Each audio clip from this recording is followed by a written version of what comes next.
నమస్తే, welcome to UTV. నేను మురళి. ఘనంగా జగన్మోహన్ రెడ్డి 53వ పుట్టినరోజు వేడుకలు అయితే జరుగుతున్నాయి. రాష్ట్ర వ్యాప్తంగానే కాదు, మిగతా రాష్ట్రాల్లో కూడా జగన్మోహన్ రెడ్డి పుట్టినరోజు వేడుకలు అంగరంగ వైభవంగా జరుగుతున్నటువంటి పరిస్థితి ఉంది. 2009లో రాజకీయాల్లోకి అడుగుపెట్టారు జగన్మోహన్ రెడ్డి.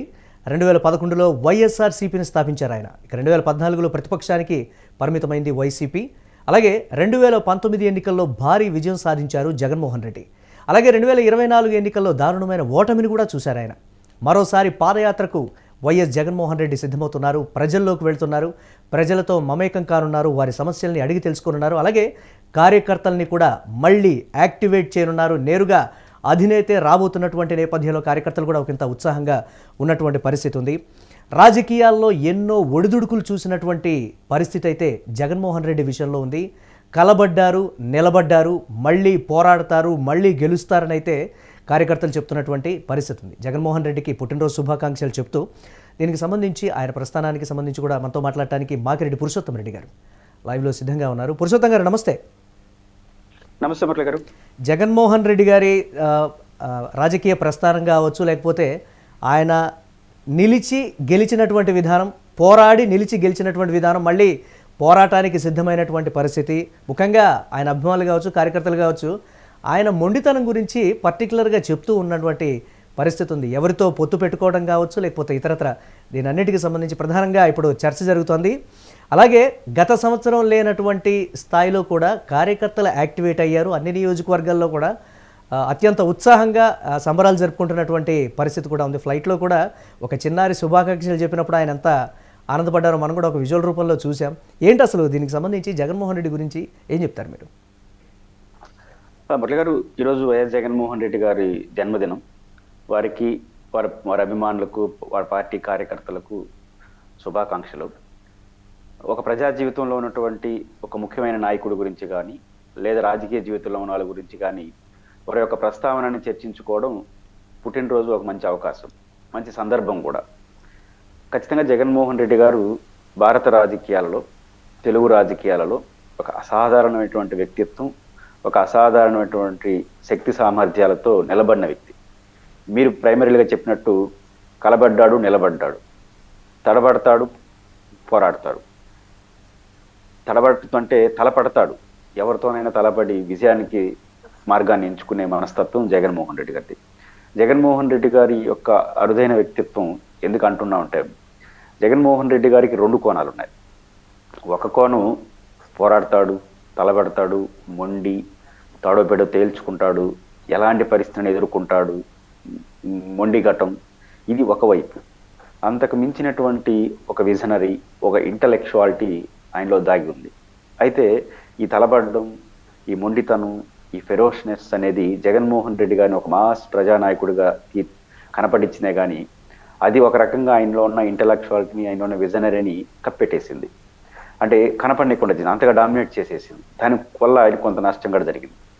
ఎందుకు ఈ మాట అంటున్నానంటే, జగన్మోహన్ రెడ్డి గారిని ఒక అరుదైన నాయకుడిగా మనం చూస్తున్నప్పుడు చాలా మంది దృష్టిలో ఇలాంటి పదజాలం ఆయనకు వాడచ్చు అనుకుంటారు. కారణం ఏంటంటే, ఆయన అంటే అప్పులు తెచ్చాడు, పంపకాలు చేసేసాడు, విచ్చలవిడి చేసేసినాడు, పోరాడుతుంటాడు, ఏది పడితే అలా మాట్లాడుతుంటాడు, గట్టిగా మొండోడు, ఇట్లాంటివే డామినేట్ చేస్తున్నాయి.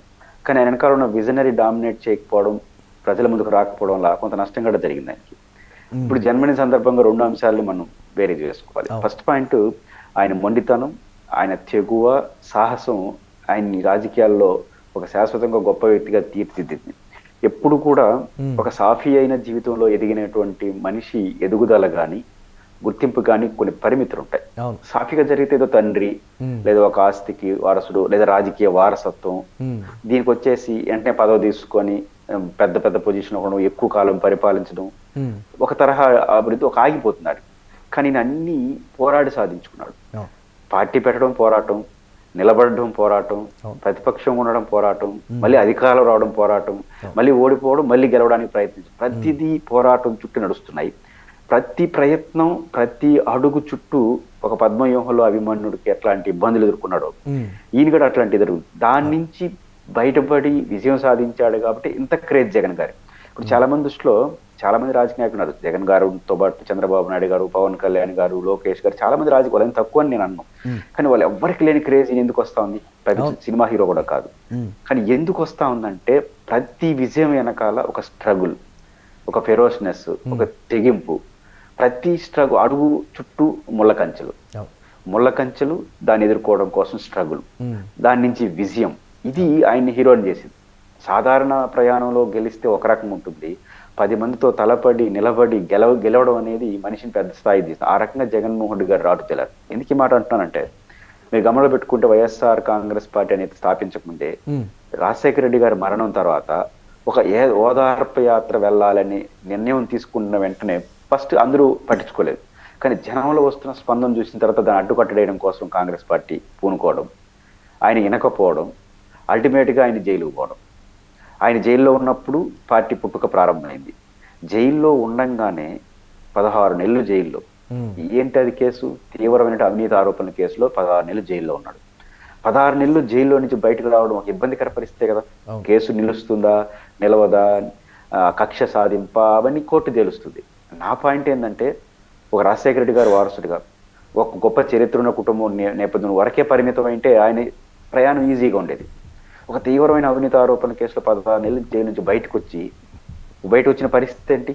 ఒక పక్క జాతీయ స్థాయిలో అధికారంలో కాంగ్రెస్ పార్టీతో కొట్లాట, అనూహ్యంగా ఆ రోజు ప్రతిపక్షంలో తెలుగుదేశం పార్టీ జగన్మోహన్ రెడ్డికి వస్తున్న ఆదరణ నేపథ్యంలో కట్టడి చేయడం కోసం ఏకంగా అధికార పార్టీని సమర్థించడం కోసం విప్పు జారీ చేసింది. బహుశా భారతదేశ రాజకీయ చరిత్రలో అధికార పార్టీ మీద విశ్వాసం పెడితే విప్పు జారీ చేసి అనుకూలంగా ఓటేసిన పార్టీ తెలుగుదేశం పార్టీ. ఆ రకంగా ప్రతిపక్షం అప్పటికే అత్యంత ప్రజాదరణ పొందినటువంటి చిరంజీవి గారు పెట్టిన, మెగాస్టార్ చిరంజీవి గారు పెట్టిన ప్రజారాజ్యం కాంగ్రెస్ లో విలీనం అయిపోయింది.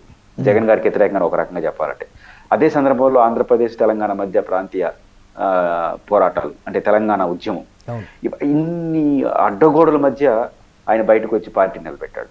కాబట్టి ఎంత సాహసం! నిజంగా ఇంకొకరు ఇంటి ఎక్కడోసారి రాజీ పడిపెట్టాడు. కానీ ఆయన పైపెచ్చు ఆయన తరపున మాట్లాడడానికి ఎవరున్నారు? కుటుంబ బాధితులు భారతి గారు, చెల్లెలు, తల్లి, మొత్తం 3 మహిళలు. బహుశా ఆ మహిళలు వాళ్ళనేమో ఆయనకి తర్వాత అధికారంలోకి వచ్చిన తర్వాత మహిళలకు టాప్ ప్రయారిటీ ఇచ్చాడు. వైఎస్ఆర్ కాంగ్రెస్ పార్టీని కాపాడడంలో ఆ 3 మహిళలు చాలా కీలక పాత్ర వహించారు. ఆ రకంగా జగన్మోహన్ రెడ్డి గారు ఈ తరహా రాజకీయాలు చేసినాడు కాబట్టి ఆయన ఒక అరుదైన రాజకీయ నాయకుడిగా నిలబడ్డాడు. ఏంటి ఆయన ధైర్యం ఏంటి అనే దానికి సంబంధించి కూడా ఇప్పుడు ఒక చర్చ అయితే నడుస్తోంది కదా. సరే, 11 సీట్లకి 151 నుంచి 11 సీట్లకు పడిపోయినప్పటికీ కూడా ఎక్కడ మొక్కవోని ఒక ధైర్యంతో ముందుకు వెళ్తున్నటువంటి పరిస్థితి, గత సంవత్సరం లేనటువంటి పరిస్థితులను కూడా ఓవర్కమ్ చేసి కార్యకర్తలు ఇప్పుడు భారీగా యాక్టివేట్ అయినటువంటి సిచ్యువేషన్. ప్రతి నియోజకవర్గంలో కూడా ఆ స్థాయిలో వేడుకలు జరుపుకోవడం, అలాగే కీలకమైనటువంటి నేతల కన్నా ముందుగా, సరే లబ్ధిదారులు అనుకోవచ్చా, కార్యకర్తలు అనుకోవచ్చా, అభిమానులు అనుకోవచ్చా, భారీ స్థాయిలో నియోజకవర్గాల్లో జరుపుతున్నటువంటి బర్త్డే వేడుకలు, దాన్ని ఎలా చూడాలంటారు మనం? మురళి, బేసిక్గా నాకు కూడా ఆశ్చర్యం కాదు, కానీ కొంత ఆసక్తిగా చూడాలి. ఎందుకంటే జగన్ గారికి ఉన్న క్రేజ్ రీత్యా అలాంటివి సహజం. ఆసక్తి ఎందుకంటే ఈరోజు జగన్మోహన్ రెడ్డి గారి బర్త్డే బహుశా ముఖ్యమంత్రిగా ఉన్నప్పుడు కూడా అంత జరుగుతుందా లేదో తెలియదు. అంటే ముఖ్యమంత్రిగా ఉన్నప్పుడు ఎంత ఉత్సాహంగా చేశారో అంతకన్నా ఉత్సాహంగా జరిగారు. నాకు దీంట్లో 2 కోణాలు కనిపిస్తాయి. ఒకటి, జగన్మోహన్ రెడ్డి గారికి ఉన్న ఒరిజినల్ కెపాసిటీ ఒకటైతే, మనం ఈ టైంలో ఓడిపోయినాము, నిలబడతామా లేదా అనుమానాలు ఉన్నాయి. లేదు, మేము నిలబడతాం, జగన్ నిలబెడతాము అని మెసేజ్ ఇవ్వడం, ఒక కసి ఒక పట్టుదల మొత్తం యంత్రాంగంలో కనిపిస్తూ ఉంది. దానికి జగన్మోహన్ రెడ్డి గారి బర్త్డేనే ఒక ఉదాహరణ. మేము వెనక్కి వేయట్లేదు, జగన్మోహన్ రెడ్డి కాదు ఆయన అభిమానిస్తున్నాం, మేము కూడా వెనక్కి వేయట్లేదు, నిలబడుతున్నాము అనే మెసేజ్ ఇవ్వదలుచుకున్నారు. అది ఎవరు ఆర్గనైజ్ చేస్తే, మురళి గారు ఇట్లాంటివి చేయలేరు. ఆర్గనైజ్ చేస్తే 1000 మందితో సమీకరించవచ్చు. ఇది ఎవరికి వారు ఇండివిజువల్గా నియోజకవర్గాల్లో. ఈసారి జగన్మోహన్ రెడ్డి గారిని కలవడానికి కూడా పెద్ద ప్రయత్నం ఎవరు చేయలే. కాబట్టి మీరు చూడండి, బెంగళూరుకి వెళ్ళాడు. సాధారణంగా అధినేత కళ్ళలో పడాలని ఆ రోజు పరిగెత్తా ఉంటారు. ఎవరో ఒకరిద్దరు తప్ప ఎవరు పోవాలి. అందరూ వాళ్ళ నియోజకవర్గం నిలబడి వందలాది మంది, వేలాది మంది, ఎంత శక్తి ఉంటే అంత మేరకు ఖర్చు పెట్టుకొని జగన్మోహన్ రెడ్డి గారి బర్త్డేని జరుపుకోవడం ద్వారా జగన్ గారి ఎంత మొండితనం, మేము కూడా ఆయన అభిమానులుగా, ఆయన శ్రేయోభిలాసులుగా, ఆయన శ్రేణులుగా అంతకన్నా మొండిదారుగా నిలబడతాము, మేము గెలుస్తాం అనే పద్ధతి ఈరోజు నాట్ ఓన్లీ ఆంధ్రప్రదేశ్, పక్క రాష్ట్రాల్లో ఎక్కడ తెలుగు వాళ్ళు ఉంటే ప్రపంచవ్యాప్తంగా కూడా ఈయన అడ్వాన్స్గా అమెరికా లాంటి దేశాల్లో కూడా ఈరోజు జరపడం అనేది ఖచ్చితంగా జగన్మోహన్ రెడ్డి గారి యొక్క ఇమేజ్, జగన్మోహన్ రెడ్డి గారి భవిష్యత్తు బాగుంటుంది అనడానికి ఒక ఉదాహరణ. మీరు అన్నట్టు ఎందుకు వచ్చింది, ఎందుకు ఆయన పట్టుదల అన్నప్పుడు నేను ఒక ఉదాహరణ ప్రస్తావించాలి. అదేంటంటే జగన్మోహన్ రెడ్డి 2014 ఎన్నికల్లో ఫస్ట్ టైం గెలవలేదు. ప్రతిపక్షానికే పరిమితమైనాడు విడిపోయిన ఆంధ్రప్రదేశ్లో. ఆ సందర్భంగా ఆయన అన్నమాట ఆ రోజు ఆశ్చర్యం వేసింది అందరికీ. కొట్టారు, తిన్నాము, పడ్డాము, మళ్ళీ నిలబడతాం, అంతకన్నా బలంగా కొడతాం అన్నాడు. అంటే ఆయన ఓడిపోయిన తర్వాత ఎవడైనా భయపడడం లేదా ఆత్మపరిశీలన చేసుకుని చేస్తారు. జగన్మోహన్ రెడ్డి ఆత్మపరిశీలన చేసుకోవచ్చేమో, కానీ బహిరంగంగా ఎంతకన్నా బలంగా కొట్టి చూపిస్తాం అన్నాడు. నిజంగా కొట్టాడు. వాళ్ళకి 100 చిల్లర ఎమ్మెల్యే సీట్లు వస్తే ఏకంగా 151 సీట్లతో కొట్టాడు. అంటే ఆ కసి, ఆయన పట్టుదల అడుగడుగునా కనపడదు. అది కూడా ఒంటరికి కొట్టాడు. అంటే జగన్మోహన్ రెడ్డి నాకు అనిపించేది ఏంటంటే ఆ పోలిక కరెక్ట్ కాదు. గజనీ మహమ్మద్ దండయాత్ర పోలిక కరెక్ట్ కాదు, కానీ ఆయన 18 సార్లు భారతదేశం మీద దాడి చేసి అల్టిమేట్ గా విజయం సాధించాడు. అంటే అర్థం ఏంటి? విరామం ఎరగడు, గెలిచేంత వరకు కొట్లాడడం, పోరాటం ఎంతవరకు అంటే గెలిచేంత వరకు పోరాటం. ఎప్పుడు గెలుస్తాం దట్ ఈస్ డిఫరెంట్ ఇష్యూ, గెలిచేంత వరకు కొట్లాడుతూ ఉండడమే. ఇది ఈ జగన్మోహన్ రెడ్డి గారిలో అత్యంత పట్టుదలకు కారణం. ఎవరన్నా ఒక పెద్ద చెట్టు ఉంటే చేత్తో కొడతా ఉంటే ఏమంటారు? ఇంక సార్లు చెయ్యాడు కొడతామని వెళ్ళిపోతారు. కానీ కొంత మొండి గట్టలు ఎట్టుంటాడు, కొడతానే ఉంటారు. ఒక సంవత్సరం కొట్టి కొట్టి చెయ్యి ఇరిగిపోయిన పర్లేదు కొట్టి కొట్టి ఏదో రోజు చెట్టు ఇరిగిపోవాల్సిందే. అట్లాంటి మొండి పట్టుదల జగన్మోహన్ రెడ్డి గారిని రాటుదేలనిచ్చింది. అందరికి ఒక విశ్వాసం మీద నాయకుడు అంత మొండిగా ముందుకున్నప్పుడు మనం ఎందుకు ఉండకూడదు అనే భావన కల్పించడంలో కారణమైంది. రెండోది, ఆయన బలంగా నమ్మింది ఏంటంటే, యథాలాపంగా అన్నాడో లేదు నాకు తెలియదు, కానీ తిరుపతిలో ఒక మీటింగ్ జరిగింది ఎలక్షన్కి ఒక 3 నెలలు 6 నెలల ముందు. ఎడ్యుకేషన్ పైన మీటింగ్ జరిగింది. నేషనల్ మీడియా ఒక క్వశ్చన్ వేసింది, జగన్మోహన్ రెడ్డి గారు మీరు తీసుకొచ్చిన పరిపాలన సంస్కరణలు, ముఖ్యంగా విద్య, వైద్యం లాంటి విషయాలు చెప్తున్నారు కదా, మీకు సంతృప్తి ఉందా? ఆ క్వశ్చన్ ఆ రోజు అడిగింది. ఆయన ఎందుకన్నాడు? ఓడిపోతానని తెలుసా అన్నాడా తెలియదు, కానీ ఒక మాట అన్నాడు, నేను ఈ క్షణం ఓడిపోయినా అసలు సంతృప్తిగా ఓడిపోతాను అన్నాడు. ఓడిపోయినా నేను బాధపడను, రిగ్రెట్ ఫీల్ గా అన్నాడు. ఎందుకు? నేను తప్పు చేయలేదు, నేను బాగా చేశాను. నేను గెలుపోవటంలో కూడా సేమ్ ఒకేలా తీసుకునేటువంటి తత్వం కూడా బయటపడింది. ఓడిపోవడాన్ని ఛాలెంజ్ గా తీసుకోవడంతో పాటు నా 5 ఏళ్ల పరిపాలన నేను తప్పు చేయలేదు, 5 ఏళ్ల పరిపాలన నేను చేయగలిగింది చేసినాను అనే గట్స్ ఫీలింగ్ అనేది, నేను ఈరోజు ఓడిపోయినా రిగ్రెట్ ఫీల్ గాను. అంటే అర్థం ఏంటంటే ఓడిపోయినా ఒక సంతృప్తి ఉంది. ఎస్, నాడు నేడు పేరుతో ఇన్ని వేల స్కూల్ బాగా చేశాను, జిల్లాకు ఒక మెడికల్ కాలేజీ పేరుతో 17 మెడికల్ కాలేజీలు తీసుకొచ్చాను, 32 లక్షల మంది, మీకు గుర్తుంటే వామపక్ష ఉద్యమాలు చూస్తే ప్రతి సంవత్సరం ఇళ్ల పట్టాల కోసం అప్లికేషన్, ఈ రోజు 10,000 ఇస్తే మళ్ళీ సంవత్సరం 20,000 వస్తాయి జరిగినాయి. కానీ జగన్మోహన్ రెడ్డి గారు చెప్పిన ఒక మాట గట్స్ ఏంటంటే, నేను 32 లక్షల మందికి ఒకేసారి ఇల్లు ఇవ్వడం ద్వారా, నేను ఎప్పుడైనా సభలో పోతే మీకు ఎవరికైనా ఇళ్ల పట్టాలు లేదు అని అడిగితే చెయ్యత్తకూడదు అన్నాడు. అంటే ఒకేసారి వన్ టైం సెటిల్మెంట్ 32 లక్షల మందికి, కేంద్ర ప్రభుత్వం నుంచి 21 లక్షల మందికి లోను, ఇవన్నీ తీసుకురావడం ద్వారా ఇది ఒక అద్భుతం కదా. అంటే ఒకసారిగా ఇళ్ల పట్టాల సమస్య పరిష్కరించాడు. ఈరోజు ఇళ్ల పట్టాలు అడిగేవాళ్ళు లేకుండా పోయాడు. ఆ రకమైన మెసేజ్ తీసుకున్నాడు. దాదాపు రాష్ట్రంలో 19,000 జగనన్న కాలనీ పెడితే ఒక సమాంతర గ్రామాల్ని నిర్మించే ప్రయత్నం చేయడం. ఏదైనా జగన్మోహన్ రెడ్డి గారు తీసుకున్న నిర్ణయాలు ఎలా ఉంటాయంటే ఇంత బ్రాడ్గా ఉంటాయి. ఇంత బ్రాడ్గా మనం చేశాం కాబట్టి నేను ఎందుకు రిగ్రెట్ ఫీల్ కావాలి? నా 5 ఏళ్ల టెన్యూర్లో నీ కాంట్రిబ్యూషన్ ఏంటంటే 32 లక్షల ఇల్లు, 17 మెడికల్ కాలేజీలు, హార్బర్లు, షిప్ యార్డ్లు, నాడు నేడు పేరుతో వేలాది స్కూల్స్ బాగు చేయడం, ఇది నా సంతృప్తి అనే చెప్పుకోవడంతో పాటు ఎన్నికల ప్రచారంలో ఒక మాట అన్నాడు, నా పాలన నచ్చితేనే మాకు ఓటేయండి అన్నాడు. జనరల్గా టూర్ అంటారు. రెండు ఆ గట్స్ ఫీలింగ్ తీరుకున్నాడు. ఇప్పుడు కూడా ఆయన మామూలుగా అయితే ఇప్పుడు జగన్ గారు ఏమంటున్నారు, నన్ను ఓడించి మీరు తప్పు చేశారు అని అనలేదు, కానీ ఆ రోజు నేను నా పైన చేసిన ప్రచారం అంతా తప్పు, ఆ రోజున పరిపాలన మంచిదని ఈ రోజు కూడా ఆయన చెప్తున్నాడు. కాబట్టి ఆయన పరిపాలన ఎంచుకున్న పద్ధతిలో ఆయన్ని ఈ రకంగా నిలబెట్టడానికి కారణమైనగా చెప్పుకోవచ్చు. అలాగే భారతదేశంలో ఏ రాజకీయ పార్టీని మనం చూసుకున్నా కానీ ఒక కన్సిస్టెన్సీ ఓట్ షేరింగ్లో కావచ్చు, లేకపోతే ఇతరత్ర పొత్తుల విషయంలో కావచ్చు, సింగిల్గానే రాజకీయాల్లో అంటే ఎన్నికల్లో వెళ్ళడం కావచ్చు, ఓట్ షేరింగ్ అనేది, ఓట్ పర్సంటేజ్ అనేది కన్సిస్టెన్సీగా మెయింటైన్ చేసినటువంటి ఒక రికార్డు కూడా ఉంది. అది ఎలా సాధ్యం? ఆ క్యాడర్ కూడా ఒకంత చెప్పుకుంటున్నటువంటి పరిస్థితి కదా, దాన్ని ఎలా చూడొచ్చు అంటారు పురుషోత్తం గారు? ఇది ఒక అరుదైన విషయం. ఎందుకంటే జగన్మోహన్ రెడ్డి గారు పార్టీ పెట్టినప్పటి నుంచి ఈ రోజు వరకు ఓట్ షేరింగ్ లో ఓడిపోవడం గెలవడం జరుగుండొచ్చు, కానీ 40% చుట్టూ ఉండడం అనేది చాలా ఇంపార్టెంట్. మనం చూడండి, చాలా ఆశ్చర్యం వేస్తుంది. నరేంద్ర మోడీ గారు దేశంలో పాపులర్ పర్సనాలిటీ, నెంబర్ 1 పర్సనాలిటీ. ఆయన నాయకత్వంలోని బీజేపీ, పవన్ కళ్యాణ్ ఒక పాపులర్ హీరో, కాదన్నా వద్దన్నా, ఆయన ఒక పార్టీ, చంద్రబాబు గారు 15 సంవత్సరాల ముఖ్యమంత్రి, అదొక స్టాండర్డ్ పార్టీ.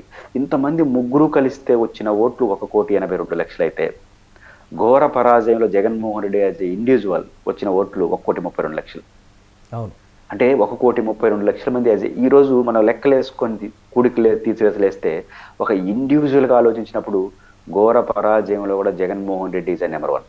ఉమ్, అంటే ఆ ఓట్ల సంఖ్య మనం చూస్తే ఆ ముగ్గురు అవును. కలిస్తే 1,80,000 1,82,00,000 ఒక్కడికే 1,32,00,000. అంటే ఒక కన్స్ట్రక్టివ్ గా జగన్మోహన్ రెడ్డి గారు లీడర్ గా ఓడిపోయినా గెలిచినా ఉంటున్నాడు. బహుశా బహుశా అందుకనేమో చంద్రబాబు గారు మళ్ళీ జగన్ గెలిస్తే అనే హెచ్చరికలు ఎందుకు చేస్తున్నారంటే జగన్ ఓడిపోయి ఉండొచ్చు కానీ పడిపోలేదు. కాబట్టి జగన్మోహన్ రెడ్డి గారు మళ్ళీ గెలవడానికి అవకాశం ఉంది కాబట్టి ఇప్పటి నుంచి మళ్ళీ గెలిస్తే ఏంది పరిస్థితి అని మాట్లాడుతున్నాడు. అంటే చంద్రబాబు గారు ఆ స్టాండ్ తీసుకున్నాడంటే జగన్ యొక్క బలం ప్రజల్లో స్టాండర్డ్ గా ఉంది. కారణం ఏంటంటే జగన్మోహన్ రెడ్డి గారిలో తడబాటు ఉండదు. అది ఉమ్, నచ్చిన విషయాన్ని నిజాయితీగా ఆ నచ్చిన విషయం మనకు నచ్చకపోవచ్చు, బట్ ఆయన నచ్చిన విషయాన్ని సూటిగా చెప్పండి. నాకు కొంతమంది అధికారులు చెప్పారు, ఉమ్, ఒక సీనియర్ ఆఫీసర్తో అడిగితే ఆయన చెప్పింది, ఆయనలో ఒక నచ్చిన లక్షణం ఏంటి సార్ మీకు అని అడిగితే ఆయన చెప్పింది ఏంటంటే జగన్ గారు మొండిగా ఎలా చేస్తాడో రేపు ఏ ఫలితం వచ్చినా నాదే బాధ్యత అంటాడు. ఆఫీసర్ల ఇంటర్నల్ సమావేశంలో కూడా మీరు చేయండి, దానికి బాధ్యుడు నేనే, మంచి జరిగినా చెడు జరిగినా. ఇప్పుడు ఉమ్, చాలా మంది ముఖ్యమంత్రులు ఏం చేస్తుంటారు, బాగా జరిగింది అనుకోండి వాళ్ళ ఖాతాలు వేసుకుంటారు, బాగా జరగకపోతే అధికారుల కారణం అని చెప్పేస్తారు, అవును. లేదా ఎమ్మెల్యేల కారణం అని చెప్పేస్తారు. ఉమ్, కానీ జగన్ గారు ఏ రోజు తప్పుకైనా ఒప్పుకైనా నాదే బాధ్యత. అవును. దానికి కారణం ఏంటంటే ఆయన దేని చేసినా త్రికరణ శుద్ధిగా చేశాడు. అది నష్టం జరుగుండొచ్చు, లాభం జరుగుండొచ్చు, మనం విభేదించవచ్చు, సమర్థించవచ్చు, బట్ ఆయన నమ్మి చేశాడు, దాన్ని త్రికరణ శుద్ధిగా చేశాడు. అందువల్ల కొన్ని మంచి ఫలితాలు వచ్చాయి, కొన్ని పొరపాటు ఫలితాలు వచ్చి ఉండొచ్చు, బట్ ఆయన నమ్మి చేయడం వల్ల ఏంటంటే దాని చుట్టూ జనం కనెక్ట్ అవుతారు. అవును. ఎప్పుడైనా సరే ఒక ఒక ఆశయం కోసం ఒక పద్ధతిగా ఒక ఆలోచన పరంగా చేసినప్పుడు దానికి ఎవరైనా కనెక్ట్ అవుతారు.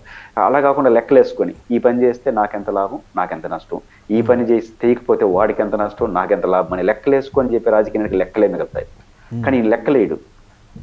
ఒక నిర్ణయం తీసుకుంటే దాన్ని 6 100 106 చేయాల్సిందే, అవును. దాని ఫలితం మనం అనుభవించాల్సిందే. మంచి ఇట్లాంటి ఒక స్టబన్ స్టాండ్ జగన్మోహన్ రెడ్డి గారు తీసుకుంటున్నాడు కాబట్టే ఉమ్, ఆయనకు ఒక నిర్దిష్టమైన ఓటింగ్, సఫిషియెంట్ ఓటింగ్, దేశంలో ఏ పార్టీ కూడా ఓడినా గెలిచి ఉన్నాడు. ఈ రోజు కూడా ఆయన ధైర్యం చెప్తుంది, ఇంత ఘోర పరాజయంలో వచ్చే ఎన్నికల్లో మీకు సింగిల్ గానే పోతా ఉంటున్నాడు. అవును. ఆ కాన్ఫిడెన్స్ ఎందుకు వచ్చిందంటే ప్రతి గ్రామంలో ప్రతి ఏరియాలో జగన్మోహన్ రెడ్డి గారి యొక్క వ్యవహార శైలి కనెక్ట్ అయిన సమాజం, బలమైన సమాజం ఉంది కాబట్టి ఆయన అటు నిలబడగలిగాడు. ఎస్, అంటే ఎలా ఉండబోతుంది అంటారు దీనికి సంబంధించి? అంటే అన్ని పుట్టినరోజులు వేరు, ఈ పుట్టినరోజు వేరు అని కూడా సోషల్ మీడియాలో ఒక ట్రెండ్ అయితే ఉంది. అంటే కర్ణాటక, తమిళనాడు, అంటే తెలంగాణకు సరిహద్దు అనే కాదు, దక్షిణ భారతదేశంలోని కొన్ని స్టేట్స్లో కూడా ఆయన బర్త్డే వేడుకలు జరుగుతున్నాయి అని అంటే కార్యకర్తలు బాగా రీఛార్జ్ అయ్యారనేటువంటిది ఒక మాట చెప్తూనే, ఈ బర్త్డే నుంచి ఇంకా వేరే విధంగా ఉంటుందనేటువంటి ఒక మాట. అంటే జిల్లాల పర్యటనకు వస్తున్నారనా, లేకపోతే కార్యకర్తలే ఇప్పటి నుంచి నా మొదటి ప్రయారిటీ అని చెప్పిన దానికంటారా, లేకపోతే ఎలా చూడాలంటారు? రేపు జగన్మోహన్ రెడ్డి 29 ఎన్నికలు గెలిచిన తర్వాత బర్త్డేలు ఎలా జరుగుతాయో మనం చెప్పలేం, కానీ గెలిచేంత వరకు జరిగే బర్త్డేలు మాత్రం రోజు ఈ నెక్స్ట్ బర్త్డే ఇంకా బెటర్గా ఉంటుంది, ఆ బర్త్డే ఇంకా బెటర్గా ఉంటుంది. అంటే బర్త్డేని పార్టీ ఒక బలంగా జరపండి పిలిపిస్తే జరిగే బర్త్డేలు ఒక రకంగా ఉంటుంది. ప్రతి ఒక్కరూ జగన్మోహన్ రెడ్డి గారి బర్త్డే ఒక సందర్భం మాత్రమే.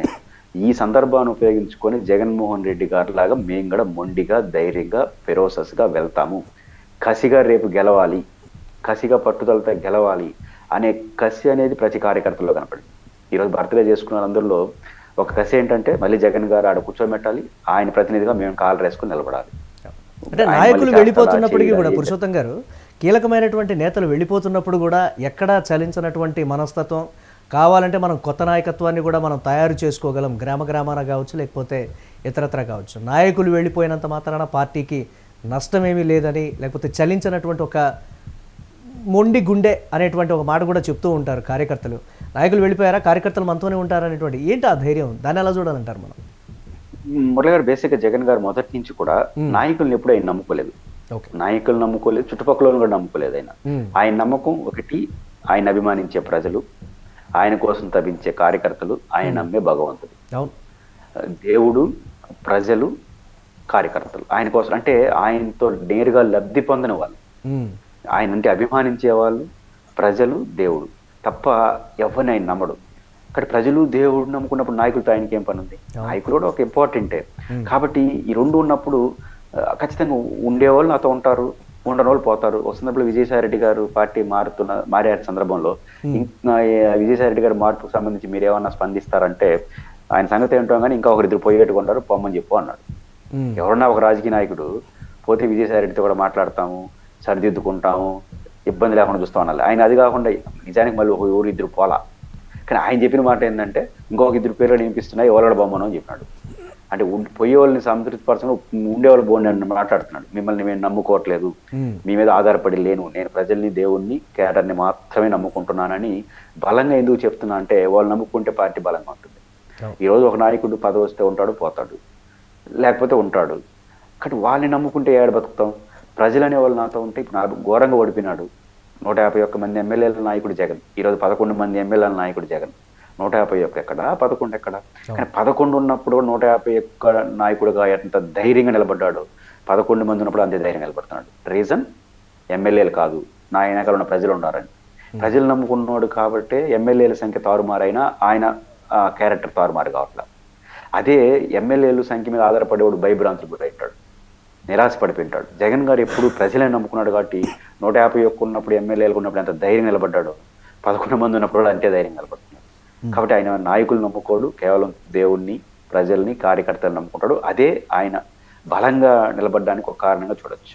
అంటే చాలామంది చెప్తున్నటువంటి కార్యకర్తలు ఏంటి అంటే సచివాలయ ఉద్యోగాలకి సంబంధించి కావచ్చు, లేకపోతే విద్య వైద్యం విషయంలో ఆయన తీసుకొచ్చినటువంటి సంస్కరణలు కావచ్చు, మీరు ఇందాక అన్నట్టు మెడికల్ కాలేజీల విషయంలో కావచ్చు, గ్రామాన ప్రతి ఇంట బలమైనటువంటి ఓటు బ్యాంకుకి అది కూడా ఒక కారణం అనేటువంటి మాట. జగన్ 2.0 వస్తే మాత్రం దీనికి మించినటువంటి సంస్కరణలు తీసుకొస్తారు అని కూడా నాయకుల సంగతి పక్కన పెట్టండి, కార్యకర్తలు కావచ్చు, ప్రజలు కావచ్చు, బలంగా ప్రస్తుతం నమ్ముతున్నటువంటి పరిస్థితి ఉంది. దాన్ని ఎలా చూడాలంటారు? మొదలు నేను ప్రారంభంలో చెప్పాను, జగన్మోహన్ రెడ్డి గారు ఒక ఈ ఇమేజ్ ఏదైతే పోరాట యోధుడు, దుందుడుకు, మొండోడు అని ఉంది కదా, ఇది ఆయనలో విజనరీని కప్పిపెట్టేసింది, బయటికి కనిపించలేకుండా ఇది డామినేట్ చేసేసింది. ఆయన విజనరీ ఎంత అద్భుతమైనది, ఎంత దూరదృష్టితో ఉంటాడు అనే దానికి అనుబంధంగానే మీరు అడిగిన ప్రశ్నలో మనకు సమాధానాలు కనిపిస్తాయి. అది మెడికల్ కాలేజీల, గ్రామ సచివాలయాల, ఆర్బీకేల, లేదా విలేజ్ క్లినిక్ల, ఇవన్నీ చూడండి ఎంత విజనరీ కనిపిస్తుంది. ఒక మెడికల్ కాలేజ్ ఉదాహరణ తీసుకున్నాం. కరోనా వచ్చింది, కరోనాలో అతలాకుతం అయిపోయింది దేశం. మా తిరుపతిలో ఉంటాను నేను, విశాఖపట్నం, తిరుపతి, గుంటూరులో, ఆంధ్రప్రదేశ్లో అన్ని జిల్లాల ప్రజలు అడిగి వచ్చారు. తిరుపతిలో అయితే 5,000 మంది పేషెంట్లు. మురళి గారు, మాలాంటి వాళ్ళకి ఫోన్ చేసి జీవితంలో మీకు రుణపడి ఉంటాం, ఒక బెడ్ తీసేయండి. కరోనా టైంలో ఆక్సిజన్ బెడ్ల కోసం అందరూ రాయలసీమ, నెల్లూరు అందరూ తిరుపతి మీద పడ్డారు. కారణం రూయా హాస్పిటల్, మెడికల్ కాలేజీలు 2-3 ఉండడం, ఆయన సిమ్స్ అండ్ కాలేజీలు. అది జగన్ గారిలో మార్పు తీసుకొచ్చింది. జగన్ గారిలో మార్చింది ఏంటంటే ఒకటి కరోనా లాంటి విపత్తుల పరిస్థితులు ఒకవైపు, చిన్న డయేరియా, మలేరియా లాంటి జ్వరాలు వచ్చినా కూడా విశాఖపట్నం, విజయవాడ, తిరుపతికి పరిగెత్తాల్సిన పరిస్థితి వస్తుంది. మొన్న విజయనగరం లాంటి జరిగితే ఏడికి పోయినారు, విశాఖపట్నం KGHకి వెళ్ళారు. ఏంది దీనికి కారణం ఏమవుతోంది? ప్రతి జిల్లాలో ఒక హాస్పిటల్ ఉండాలి. రెండోది, జగన్మోహన్ రెడ్డి గారు డాక్టర్ని ట్రాన్స్ఫర్ చేసే ప్రయత్నం చేసినాడు. ఎవరు పోరు, అర్బన్ ఏరియా నుంచి డాక్టర్లు రూరల్ పోర్లు, మీకు కూడా తెలుసు, మీరు చూస్తుంటారు జర్నలిస్ట్ గా. ఇవన్నిటికి పరిష్కారంగా 17 మెడికల్ కాలేజ్ చెప్పాడు. ఇప్పుడు ఏమవుతుంది, 17 మెడికల్ కాలేజీలు పాడేరు లాంటి మెడికల్ కాలేజీ పెడతారు. ఉదాహరణ పాడేరు, ఎవరు అడిగి పోరు. మెడికల్ కాలేజీ పెట్టారనుకోండి, చదువుకోవడం కోసం అయితే పోతారుగా స్టూడెంట్స్, 5 ఏళ్ళు పోతారుగా. 5 ఏళ్ళు స్టూడెంట్ గా ఉన్నప్పుడు అనుబంధ హాస్పిటల్లో టెస్టులు చేయాల్సిందే కదా, ప్రాక్టికల్స్, ఆడొక ప్రొఫెసర్లు ఉండాల్సిందే కదా. అంటే ఒక మెడికల్ కాలేజ్ పెడితే మన ట్రాన్స్ఫర్తో సంబంధం లేకుండా ఆడొక వ్యవస్థ వస్తుంది. వందలాది మంది PG విద్యార్థులు, మెడికల్ విద్యార్థులు ఉంటారు, వాళ్ళకి ప్రొఫెసర్లు ఉంటారు, ఆటోమేటిక్గా హాస్పిటల్ ఉంటుంది. అంత రన్ అయినప్పుడు పాడేరు చుట్టూ ఉన్నటువంటి గిరిజనులకు, పేదవాళ్ళకు మలేరియా, డైలేరియా ఇట్లాంటి ఏది వచ్చినా, ఎమర్జెన్సీ వచ్చినా ఆడు చూసుకుంటారుగా.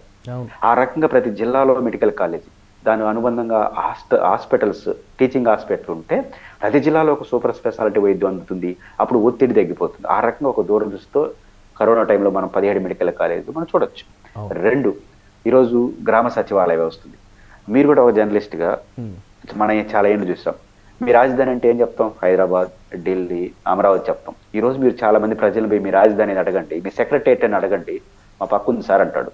అంటే విలేజ్లో గ్రామ సచివాలయమే ఒక సెక్రటేరియట్. ఎందుకంటే మేజర్ 70-80% మంది ప్రజలకు, మురళి గారు, జిల్లా కలెక్టర్ ఆఫీస్ తోడ పని ఉండదు, MRO కింద స్థాయి అయిపోతుంది. ఆ పనులన్నీ ఈరోజు గ్రామ సచివాలయం అయిపోతుంది. ఫలితంగా RDO కార్యాలయాలు, MRO కార్యాలయాలు బోసిపోతున్నాయి. అంటే ప్రజల యొక్క రోజువారీ చిన్న చిన్న పనులు గ్రామ సచివాలయాలు అయిపోయినాయి. సర్టిఫికేట్లు అవన్నీ అయిపోతున్నాయి. దానివల్ల ఏమైంది, అధిగత పరిపాలన వికేంద్రీకరణ అంటే గ్రామ స్వరాజ్యం అంటే అదే కదా, పంచాయతీ సర్పంచ్ ఉంటాడా లేదా, దట్ ఈస్ డిఫరెంట్ ఇష్యూ. కానీ గ్రామంలో తన కళ్ళ ముందు నీకు కావాల్సిన రోజువారీ పనులు అయిపోతున్నాయి.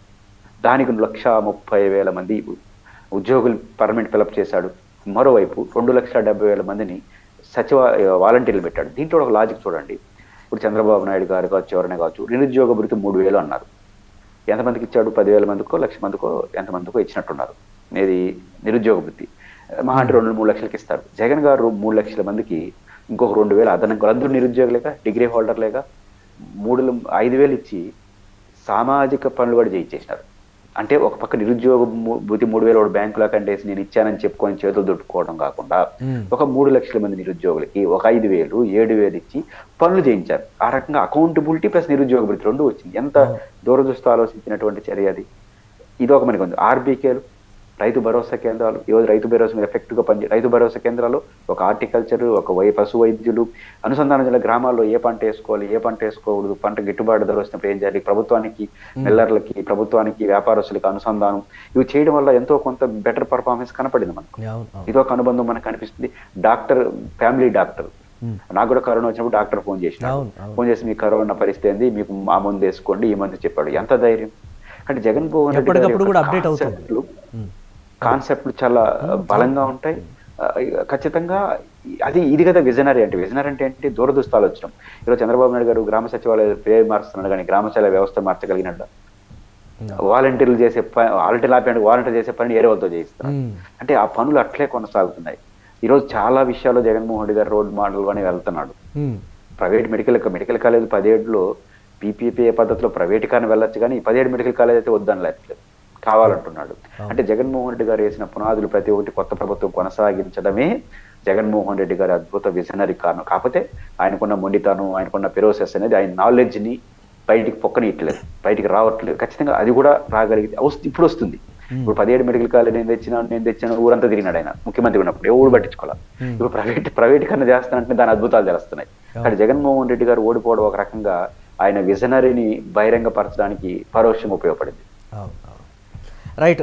ఫైనల్గా దీనికి సంబంధించి ఇప్పటి నుంచి సరే, ప్రతి పార్టీలో కావచ్చు, లేకపోతే ప్రతి అంశంలో మైనస్లు ఉండొచ్చు, వాటిని కరెక్ట్ చేసుకొని ముందుకు వెళితే సక్సెస్ సాధించవచ్చు అనేది నిరూపితమైంది. వైఎస్ఆర్ కాంగ్రెస్ పార్టీలో ఉన్నటువంటి కొన్ని మైనస్లు అన్నీ కూడా సరి చేసుకొని ముందుకు వెళ్తే బాగుండేది అనేటువంటి పర్టికులర్ అంశాలు ఏంటి ఫైనల్గా? మురళి గారు, బేసిక్గా ఓడిపోయిన తర్వాత నేను కూడా 2-3 సార్లు జగన్మోహన్ రెడ్డి గారిని వ్యక్తిగతంగా కలిశాను. నాకు కూడా అంత కలవక ముందు ఆయన మీద ఉన్న అభిప్రాయం, ఈయన ఏమి వినడేమో, ఆయన ఎందుకు చేస్తాడేమో, ఎవరో నలుగురు చెప్తే వినేస్తాడేమో అనే భావనతో కూడా నాకు కూడా ఉంది. ఉండడానికి రీజన్ కూడా ఏంటంటే ఆయన ఎవరిని కలవలేదు, తప్పేం కూడా ఏం కాదు. అలాంటి వాళ్ళు కూడా అలాంటి అభిప్రాయానికి వచ్చారు. కానీ ఈ 2-3 సార్లు ఓడిపోయిన తర్వాత నేను కలిసినప్పుడు ఆయన మాట్లాడిన తీరు, మాట్లాడిన పద్ధతి చూసినప్పుడు చాలా లోతుగా ఆలోచిస్తున్నాడు అనిపిస్తుంది నాకు. ఆయన క్వార్టర్లో పక్కనుండి ఒకరిద్దరు చెడిపేసినారు, ఇవన్నీ మనం చూస్తున్నాం కదా. కాదు, ఆయనే పరిపరి విధాలుగా ఆలోచిస్తాడు. ఎక్కువ మందితో మాట్లాడకపోయిండొచ్చు, కానీ ఎక్కువ స్టడీ చేశాడు. ఆ స్టడీకి ఎక్కువ మంది కానీ మాట్లాడు ఉంటే జగన్మోహన్ రెడ్డి గారు అద్భుతాలు జరుగుంటాయి. అదొకటి మైనస్. బట్ ఆయన ఆలోచిస్తాడు. ఎందుకంటే నేను కలిసిన 2-3 సందర్భాల్లో ఒక అంశం ఆయనకి ఇన్పుట్స్ ఇస్తే 100 ప్రశ్నలు అడిగినాడు. జగన్మోహన్ రెడ్డి గారికి ఎవరు ఎందుకు ఎక్కువ మంది చెప్పరంటే ఇదో కారణం అని నేను అనుకుంటున్నాను. జగన్ గారికి చెప్పాలంటే చాలా గట్స్ ఉండాలి. గట్స్ అంటే మనం ఏదో చెప్పేసి వస్తే రాజకీయ నాయకులు ఏం చేస్తారు, ఈ చెవులు వేసుకొని నచ్చితే అమలు చేస్తారు, నచ్చపోతే పోతారు తప్ప చెప్పిన ఏమనరు. బతక నేర్చిన రాజకీయం. కానీ జగన్ గారు చెప్పిందంటే ఏదైనా ఒకటి చెప్తే 100 డౌట్లు అడుగుతాడు. ఎవరైనా సాధారణంగా జగన్ గారిని 90% మంది పని కోసమే పోతారు కదా. పని కోసం ఎందుకు ఆయనతో తలపడేది అనవసరంగా, ఆయన బాగుందని చెప్పేసి పని అయిపోతుంది కదా అని వాళ్ళు ఎక్కువ అయిపోయినారు. కానీ జగన్మోహన్ రెడ్డి గారిని కౌంటర్ చేసి అన్న ఇది తప్పు ఇది ఒప్పు అని కౌంటర్ ఆయనతో చేయగలిగితే ఖచ్చితంగా రిసీవ్ చేసుకుంటున్నాడు, వింటున్నాడు. నేను మొదటిసారి చేసిన విషయాన్ని రెండోసారి పోయినప్పుడు గమనించావా మార్పుని అన్నాడు. అంటే ఒక ఎంత బోల్డ్నెస్. మన ఒక అనలిస్ట్ గా నా స్థాయికి జగన్మోహన్ రెడ్డి గారి స్థాయికి సంబంధం లేనిది. కానీ ఒక విషయాన్ని ఇలా బాగుంటుందంటే రెండోసారి కలిసినప్పుడు గమనించావా మార్పు నన్ను అడిగినానంటే మీరు చెప్పిన విషయాలు వింటున్నానని చెప్పడమే కదా. ఇంతకన్నా తింటాడు. కానీ గొప్ప విషయంగానే చెప్పారు. ఆయన ఎంత విజనరీగా ఉంటాడంటే, నేను ఒకసారి కలిసినప్పుడు తమాషగా మనం మా లాంటి వాళ్ళు ఎవరైనా వస్తుంటాము, మీకు ఏదో చెప్తా ఉంటాము, ఒక 4-5 చూడండి, బాగలేకపోతే వదిలేయండి అన్న. బాగలేకపోతే వదిలేయండి అన్న. ఆయన అన్నమాట ఏంటో తెలుసా? అసలు రాజకీయాల్లో బాగలేకపోవడం ఏంటి, బాగుండటం ఏంటి? ఈ రోజు మీలాంటి వాళ్ళు 4 చెప్తారు, అది చేయనంత మాత్రాన అది తప్పని కాదు, మేం చేయలేకపోవచ్చు అన్నాడు. మీరు చెప్పిన విషయం చేయలేకపోతే మీరు తప్పని కాదు, మీరు చెప్పిన విషయాలు చేసే పరిస్థితుల్లో నేను లేకపోవచ్చు, కాకపోవచ్చు కదా. కాబట్టి రాజకీయాల్లో మంచి చెడ్డ ఏముండదు, మీరు చెప్పే ప్రతి సమాచారం నాకు ఒక ఇన్పుట్సే, అదొక సమాచారంగా తీసుకుంటాను. ఎంత దూరదృష్టితో రాజకీయం అది.